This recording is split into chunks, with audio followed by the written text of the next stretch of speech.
De volta com o nosso curso de Direito Constitucional, e para iniciarmos uma parte muito importante da Constituição, vamos falar a respeito da organização dos poderes, do título 4 da Constituição da República. Vamos estudar primeiro o Poder Legislativo, Poder Executivo, Poder Judiciário e, por fim, iremos finalizar com as funções essenciais da Justiça. Uma parte fundamental, seja para um estudante de concurso, seja para um profissional da área, seja para qualquer cidadão. Afinal de contas, é sempre importante nós termos a consciência, que seja ali conhecimentos básicos de como funciona a organização e o exercício dos poderes em nosso país, tá? É muito importante que a população brasileira saiba o que é o poder legislativo, o que ele faz, o que é o poder executivo, quais as suas atribuições, o que é o poder judiciário, o que são as funções essenciais da justiça. Trata-se de um conhecimento básico em termos de cidadania. Então, não deixem de acompanhar todas as nossas próximas aulas. Nós vamos discorrer detalhadamente, artigo por artigo da Constituição, sobre cada um dos poderes da República Federativa do Brasil. Só que antes disso, antes de nós adentrarmos do artigo 44, que é o primeiro artigo referente ao Poder Legislativo, nós precisamos relembrar o artigo 2º da Constituição, o princípio fundamental da separação dos poderes. Os poderes são independentes, porém harmônicos entre si. Em termos práticos, isso significa que a função típica de um poder acaba sendo complementada pelo exercício da função típica do outro. Parem para pensar, por exemplo, no poder legislativo. Essencialmente, qual é a função típica do poder legislativo? Legislar. É claro que ele tem também como função típica a função de fiscalizar, mas das funções típicas, sem dúvida alguma, a mais importante função típica do Poder Legislativo é a atividade legislativa, a atividade de dizer o direito de forma abstrata. Afinal de contas, vivemos em um Estado democrático de direito. O direito existe para regular a vida da sociedade brasileira. E esse direito, ele é instituído em regra pelo trabalho do Poder Legislativo, que vai justamente dizer de forma abstrata quais são as regras, quais são as normas, qual é o direito que deve ser observado pela sociedade brasileira. Então percebam que o legislador diz o direito de uma forma abstrata, mas de nada adiantaria a sua função se não existisse um outro poder, uma outra função estatal capaz de administrar a vida em sociedade. Surge então o Poder Executivo. A função principal do Poder Executivo é administrar, é uma função executiva, mas sempre executar, administrar a vida em sociedade de acordo com as normas, de acordo com o direito que foi colocado abstratamente pelo legislador. Só que não adianta também nós simplesmente termos legislativo e executivo. Fundamental também é a existência do Poder Judiciário. Afinal de contas, se nós tivermos um conflito na sociedade, se nós tivermos um conflito na interpretação do direito vigente, qual é o poder que tem a capacidade de resolver esse conflito aplicando o direito ao caso concreto, aplicando a lei ao caso concreto? O Poder Judiciário. É por isso que a função típica do Poder Judiciário vai ser o exercício da jurisdição, o exercício da atividade jurisdicional. E para completar essa teoria da separação dos poderes, da organização dos poderes em nossa Constituição, nós temos que lembrar também que o Judiciário possui como característica, uma de suas principais características, a inércia. Então ele precisa ser provocado. Surge as funções essenciais da Justiça, o Ministério Público, a Advocacia Pública, a Advocacia Privada e a Defensoria Pública. Nós podemos afirmar que essencialmente, as funções essenciais da Justiça, além de outras importantes funções que elas possuem também, elas possuem uma atividade essencial de provocar o Poder Judiciário, tá? Então, falei de Poder Legislativo, falei de Poder Executivo, falei de Poder Judiciário e falei de funções essenciais da Justiça na Constituição da República. Nós estamos falando da organização dos poderes, tá? Um tema fundamental, importantíssimo para o conhecimento de todos os cidadãos que vivem na República Federativa do Brasil. Bem, feita essa pequena introdução, nós relembramos um pouco aqui, né, o artigo 2º, aula que eu já ministrei, já postei no YouTube para vocês, tá? Nós vamos adentrar agora no primeiro artigo referente ao Poder Legislativo, que é justamente o artigo 44. Lembrando que na Constituição da República nós vamos estudar o Poder Legislativo da União. E o que nós temos no artigo 44 da Constituição? Vejam só, né? Então, capítulo 1 do título 4 da Organização dos Poderes, né? Seção 1 do Congresso Nacional. Artigo 44. Podem marcar. Muito comum, principalmente em provas nível médio de escolaridade, tá? Vejam só, artigo 44. O poder legislativo é exercido pelo Congresso Nacional, que se compõe da Câmara dos Deputados e do Senado Federal. Então, o poder legislativo é exercido pelo Congresso Nacional. Só que o Congresso Nacional apresenta uma organização bicameral. Nós temos a existência de duas casas legislativas, o Senado Federal, que representa os estados e o Distrito Federal, e a Câmara dos Deputados, que representa o povo.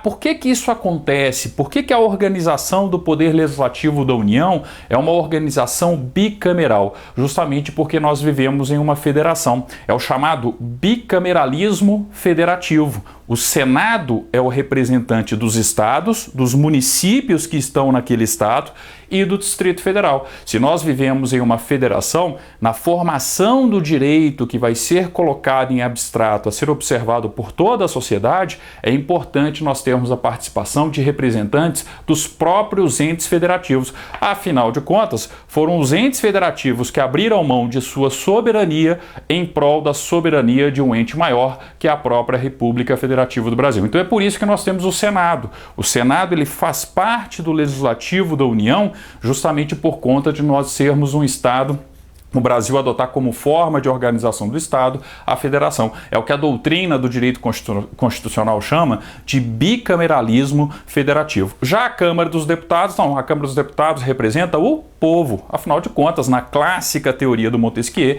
o poder legislativo é essencialmente o poder que representa o povo, tá? Então, falei do Congresso Nacional, eu tenho que lembrar que a organização do Congresso Nacional é uma organização bicameral. Nós temos o Senado Federal representando os estados do Distrito Federal, nós temos a Câmara dos Deputados representando o povo. E essa organização bicameral, ela acontece só no âmbito do Legislativo da União. Se eu vou na Constituição de qualquer estado, eu vou perceber que o legislativo de um estado possui uma organização unicameral, com a sua respectiva Assembleia Legislativa tão somente. Se eu vou no Distrito Federal, eu também tenho uma organização unicameral, com a Câmara Legislativa do Distrito Federal. E se eu vou em qualquer município brasileiro, nós iremos encontrar a Câmara Municipal, também uma organização unicameral. Então, o único nível federativo que apresenta uma organização bicameral do Poder Legislativo é justamente o Poder Legislativo da União, tá? Lembrem-se disso, é uma questão comum em alguns concursos públicos, tá? Bem, eu já preparei um esqueminha aqui para vocês, até para a gente adiantar alguns pontos que são comuns em concursos e que demonstram essa organização do Legislativo da União, essa organização do Congresso Nacional. Então fiz um pequeno desenho aqui, né? Sei que não ficou muito bom, mas enfim, né? Nós temos aqui o Palácio do Congresso Nacional. E aí eu tenho que lembrar que na organização bicameral do Congresso Nacional, nós temos a Câmara dos Deputados. A Câmara dos Deputados, ela é composta por 513 deputados federais. Professor, por que eu tenho tantos deputados federais e poucos senadores, se eu for comparar a Câmara com o Senado? Afinal de contas, a Câmara tem 513 e o Senado possui 81 senadores. Eu tenho que lembrar que a essência, tá, desse quantitativo numérico aqui está justamente atrelada à essência da representatividade da casa. Se eu falo que a Câmara dos Deputados representa o povo, ora, o número de deputados federais tem que ser, de alguma forma, proporcional ao povo representado. Então eu tenho a bancada de cada um dos estados, do Distrito Federal. Se nós tivermos algum território, vai ter a bancada do respectivo território. Atualmente não temos, né, nenhum território. Mas o que eu tenho que lembrar? Que o sistema de eleição de um deputado federal é o sistema proporcional. Então, cada estado, de acordo com a sua população, vai ter um determinado número de cadeiras na Câmara dos Deputados. Então, é por isso que nós temos esse número elevado de deputados federais, que, de uma certa forma, isso representa uma proporção com relação à população brasileira. Afinal de contas, a Câmara dos Deputados representa o povo. Ah, professor, essa representatividade, essa proporcionalidade, ela é absoluta? Não, a gente vai estudar isso no artigo 45. A gente vai ver que existe um limite mínimo e um limite máximo de deputados federais por cada estado. O limite mínimo é 8, o limite máximo 70. Mas isso é objeto para o nosso próximo vídeo, quando a gente vai falar a respeito do artigo 45, tá? Eu já estou antecipando algumas questões aqui, ó, justamente para vocês perceberem esse comparativo entre Câmara dos Deputados e Senado Federal, tá? Então, ó, 513 deputados federais, eleição proporcional, são os representantes do povo, um mandato de 4 anos. Então nós temos essas características básicas da Câmara dos Deputados. E o Senado Federal? Quando eu falo do Senado Federal, justamente pelo fato dele representar o Distrito Federal e os estados, o número de representação de cada ente federativo é fixo.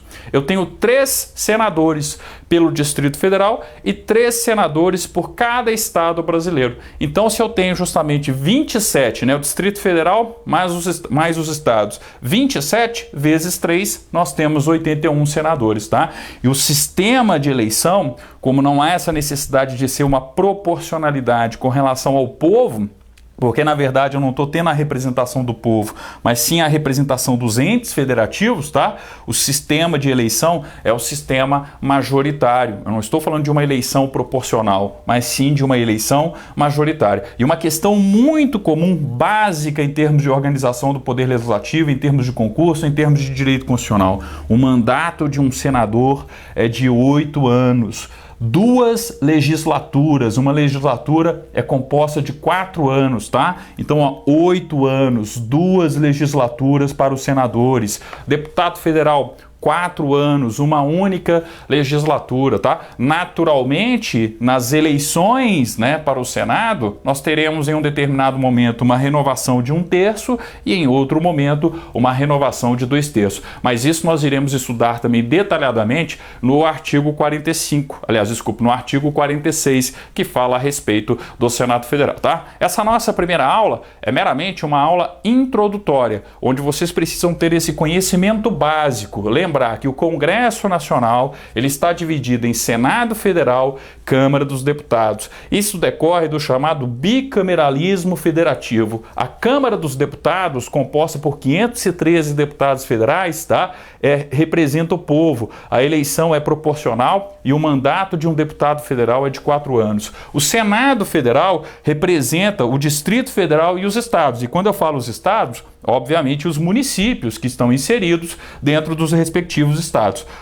O sistema de eleição é o sistema majoritário, são 81 senadores, porque são 3 por estado e pelo Distrito Federal, tá? E nós temos um mandato de 8 anos, ok? E para finalizar, nós temos que lembrar aí, ó, do parágrafo único do artigo 44 da Constituição, que diz, ó, cada legislatura terá a duração de 4 anos. O que é uma legislatura? É o período quadrienal de trabalhos do Congresso Nacional. Então eu posso afirmar que um senador exerce o seu mandato por 2 legislaturas, tá? E que um deputado federal exerce o seu mandato por uma legislatura. Ele pode se reeleger? Claro que sim, mas aí nós estamos falando de um novo mandato, tá? Enfim, o importante é lembrar que a legislatura é o período de 4 anos de trabalho do Congresso Nacional. Se vocês entrarem no site do Senado, entrarem no site da Câmara dos Deputados, no site do Congresso, vocês vão perceber que é comum falar qual é a legislatura em que nós estamos. O mesmo acontecendo no âmbito das Assembleias Legislativas e até mesmo de algumas câmaras municipais, ok? Então, ó, artigo 44. Conhecimento básico sobre poder legislativo, uma questão importante, afinal de contas, nós estamos falando da organização do Poder Legislativo da União, do Congresso Nacional, com as suas duas casas, a Câmara dos Deputados, o Senado Federal, tá? A Câmara representando o povo e o Senado, representando os estados e o Distrito Federal, ok? Bem, no nosso próximo encontro falaremos especificamente da Câmara dos Deputados, analisaremos o artigo 45 da Constituição e depois, na nossa outra aula, falaremos a respeito do Senado, tratando do artigo 46. Muito obrigado, até o nosso próximo vídeo então, com mais direito constitucional e sobretudo com mais poder legislativo na Constituição da República. Obrigado e até lá.